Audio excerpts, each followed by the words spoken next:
दोस्तों आज हम पढ़ेंगे ये ब्रेकर हमारा जो फॉल्टी में रखा हुआ है उसका भी रीज़न बताऊंगा और इसमें क्या क्या प्रॉब्लम आई वो चीज़ भी मैं बताऊंगा। ठीक है, अब देखो ब्रेकर क्या होता है ना, अब तुम्हें पता ही है नंबरिंग है 1 3 5 और बची हुई नंबरिंग है 2 4 6। मतलब क्या है, ये जो कनेक्शन है ना इनपुट आउटपुट जो होते हैं ये, ठीक है, ये पैनल के अंदर कनेक्ट होता है। ठीक है, और पैनल कुछ ऐसा दिखता है। ठीक है, ये सब पैनल रूम है। ठीक है, इस पैनल रूम में हमें पैनल के अंदर ये ब्रेकर लगा होता है। ठीक है, ये ब्रेकर ध्यान से देखना है। यहाँ पे क्या है, एक मैनुअली और ऑटो। मान लो हम ऑटो में चला रहे हैं तो ये ऑटो में हम सेलेक्ट कर लेंगे। ऑटो सेलेक्ट है तो अपने आप ऑन ऑफ करेंगे हम कंप्यूटर से। ठीक है, कंप्यूटर से सेलेक्ट करेंगे, लेकिन मैनुअली करने के लिए इसे मैनुअली में सेलेक्ट करना पड़ेगा। ठीक है, सेलेक्ट करने के लिए ये है लॉकिंग। ठीक है, यहाँ से हम ट्रिप करवाते हैं, ट्रिप बोल सकते हो या फिर डिस्चार्ज या चार्ज कर सकते हैं। मान लो ये हमारा है, ये क्या होता है जब भी हम मैनुअली में ये चार्ज करते हैं ना ऐसे ऐसे ऐसे ऐसे, ठीक है, तो ये चीज़ ना स्प्रिंग के थ्रू, मोटर के थ्रू, यूनिवर्सल मोटर इसके अंदर होता है, उसके थ्रू ये नीचे नीचे आता है और नीचे नीचे आता है तो ग्रीन में ये चार्ज हो जाता है। और चार्ज के बाद हम इसे बंद करते हैं तो इस पर क्लिक करेंगे तो ये बंद हो जाएगा। और दूसरी बात, मान लो टेस्टिंग कर रहे हो, टेस्टिंग के दौरान हमें टेस्ट करना है तो हम इस पर प्रेस करते हैं जिससे ये क्लिक करके बंद हो जाता है। अब मैं ये कंडीशन करके दिखाऊंगा।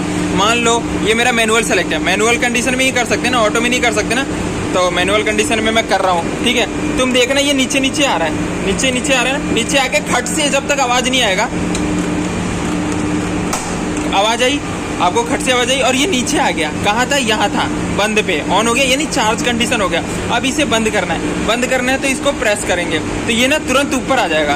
अब देखो इसे बंद करा हमने, बंद करा, आवाज आई, ऊपर आ गया। अब उसके बाद मान लो टेस्टिंग कंडीशन में है तो इसको दबाया तो फिर से आवाज आएगी ऊपर, बता आवाज आई, मतलब ये बंद हो गया, वापसी ऊपर गया। फिर मैनुअली हम इसे करते हैं, देखना ऊपर था ना, नीचे नीचे आता रहेगा। हम मैनुअली इसको यूँ करते हैं। ठीक है, और मैनुअली में सेलेक्टेड भी है। ठीक है, और जब तक आवाज़ नहीं है करते रहना। करने के साथ ही यहाँ पे आ गए, यहाँ पे एक ग्रीन बटन होता है, इसको थ्रू ही हम बंद करवाते हैं और वो बंद हो जाता है। ठीक है, उसके बाद हम बता देते हैं ये चीज़ क्या होता है, जब भी मेंटेनेंस होता है ना तो जो भी टीम होती है वो ये चीज़ को फाइंड फॉल करती है। इसमें 2 तरह के होते हैं, कोयल होते हैं 3 तरह के। ठीक है, उसमें टेस्टिंग करते हैं कितना वैल्यू, ये एरो है ना, ये एरो उस भी यहाँ पे, ये एरो पे सेट करा होता है वैल्यू।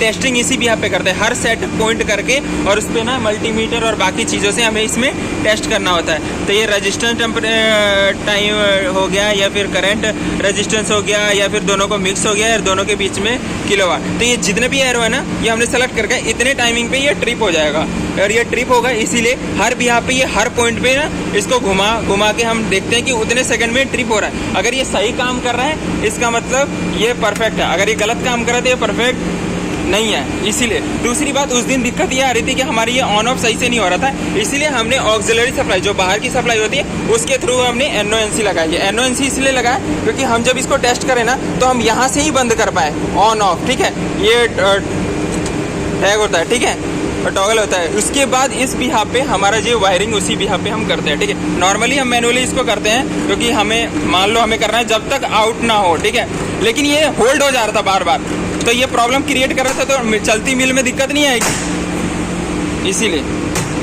बस ये आज का वीडियो बाद में एक्सप्लेन करते हैं पूरा डिटेल में।